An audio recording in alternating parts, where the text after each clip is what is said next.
Ladies and gentlemen, uh, it's helpful for me as a parent to have Tatyana here, who is a professional in the educational system, a teacher. I kind of went through most of the routine of classes with my daughter. She's 16, but my son, he's 5, and we're starting all over again. And its system have changed in the last 10 years drastically. Can you tell maybe the audience a couple of kind of life hack to how to educate your kids?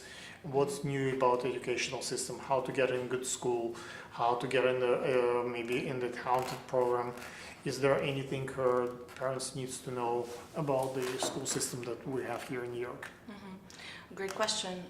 I think the more you expose your child to reading early on in conversation, the better they're off. Because you want a child, you want a kid to get to pre-K or K with as much vocabulary as possible, so they Is can. the phone and the cartoons is coming on the way, or it's like actual physical books is important? Physical books. Physical books. Yeah, I think it's a combination because you want your kid to enjoy that kind of venue where they can see the word and they can interact with it on on a computer. Комиксы по-английски. Да.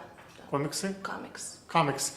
I tried to the Dogman, which is quite popular, and my son started to draw the Dogman. Comics, yes. But is that also something that's on the way of reading, because it's very little letters, words, and it's a lot of drawing? Yeah. Do you think pictures are coming on the way, or it has to be more just reading? Yeah, great question, because you want your child to be reading chapter books. But since they're little, you know your kid is gonna want to read those comic books. Both of us share the heritage from another country, and we speak Russian, and we live in America. What's the best way to bring your kids, first teach them Russian or whatever your home language is, and then English introduced in school, or start teaching them both languages at once, or like just English? Like, I choose, for example, both languages, so we speak sometimes Russian, sometimes English at home, so he's comfortable now with, but mostly we try to pay attention to the Russian, because we know with experience with my daughter, the Russian will disappear once the school starts. So, like, what's your, as a professional, advice? Yeah. That's a really big controversy now, because you have to remember, your daughter is really young or your son is really young. They're really young kids. If you keep up with Russian now, they're gonna learn English. No matter what, they're gonna learn it. But would they have a disadvantage? Because what I worry about when he goes to the first grade, even though he was born here, but he speaks primarily Russian. Yes. So it will be a cultural shock. I remember for her, it was a shock when she went to school and everybody speaks English and it's their language, and she's coming from the Russian family, Russian-speaking family. Well, you don't want to delay the growth this way, because you want to balance it, but don't stop with Russian. But we tried like many different languages. I think the more languages our mind introduced at that age, the more creativity stays with the kid. But it's confusing. My brother's son speaks probably 5 or 6 languages he can speak. They put him in the Chinese school, and then Hispanic language, and then he started studying. 3-4-year-old kid started studying actually French and German and Italian.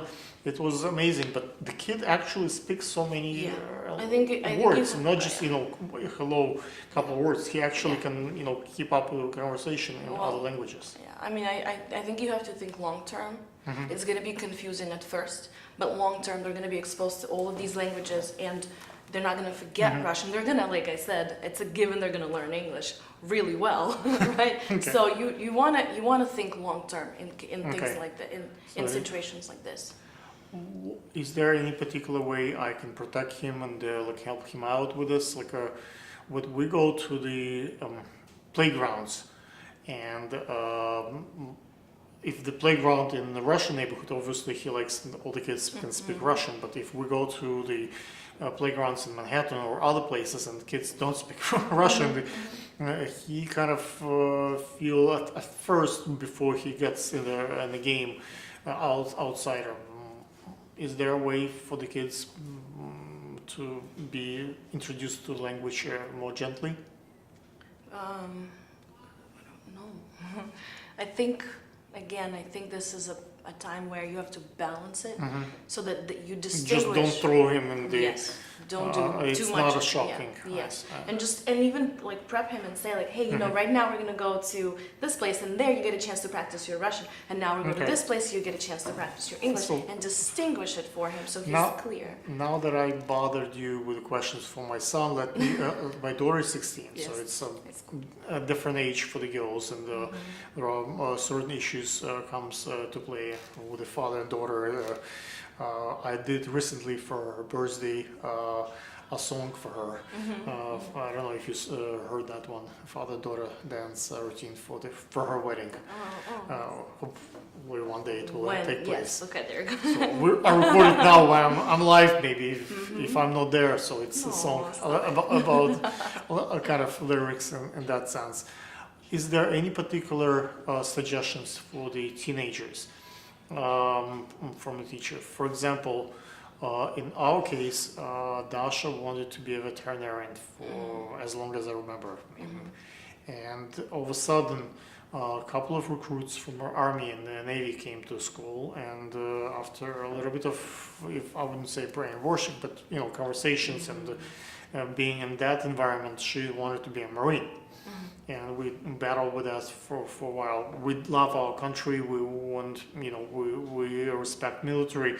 But when it's your kid who wants to go overseas, and it's especially a girl, it's a different feel to it. Especially with you expect, she'll be close to home, and now it's Marine.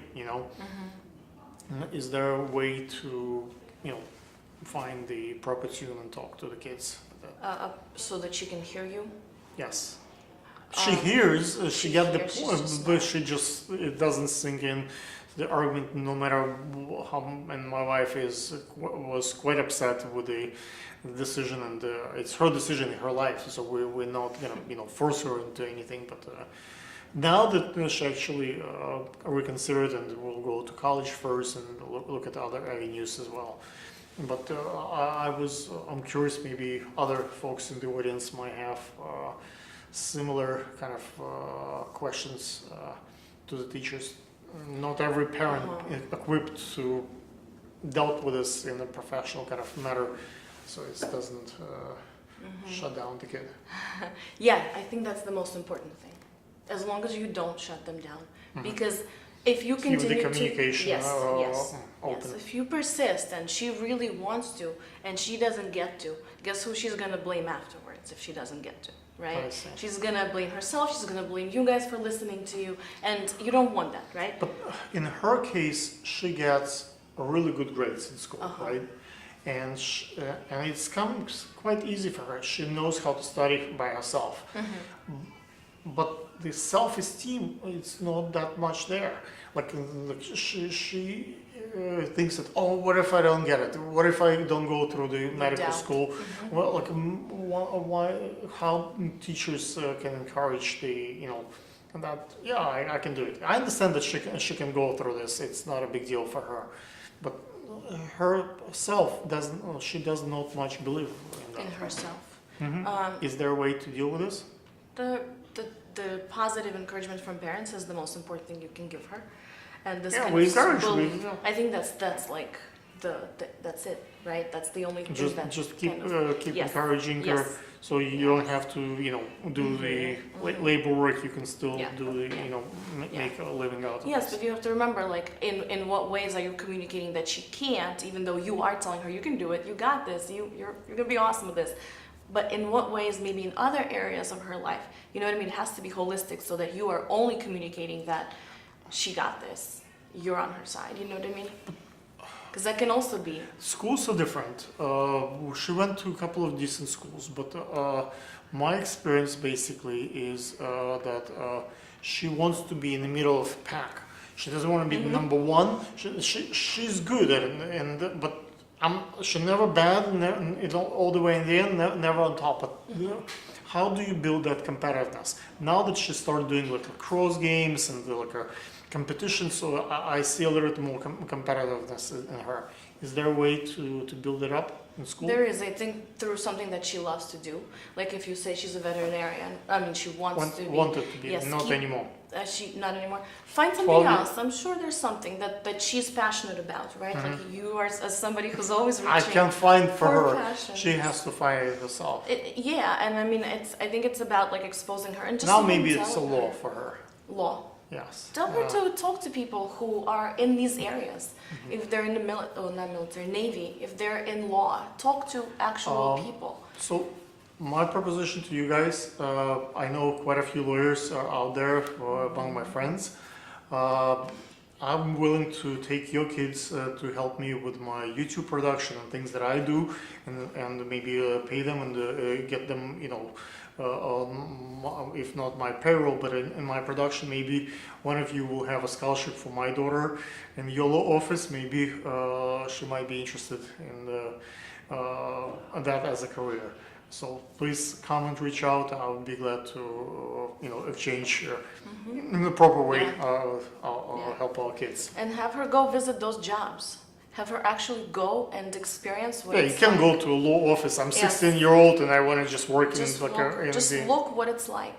Because you can visit a school, you can visit other places. You know, there's always like not taking not a kids to school. wearing these. Like, now it's a summertime. She's in the summer program. She's taking some IP classes and stuff. But I want her actually to spend Go a couple and of see. weeks in the law office and Yes. see what they do and how it's Because like. that's how to I be a found lawyer. out that medicine is not for me. I went and I volunteered in the hospital for 3 months.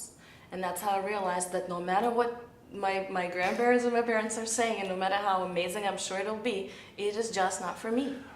Guys, if you have questions for Tatyana on the educational part, maybe you can reach out. What would be the best way to look at you on Facebook, Instagram? Facebook, yeah, Tatyana Bass, Tatyana, and my last name is Bass, like the fish. See Thank you you. guys. Cut.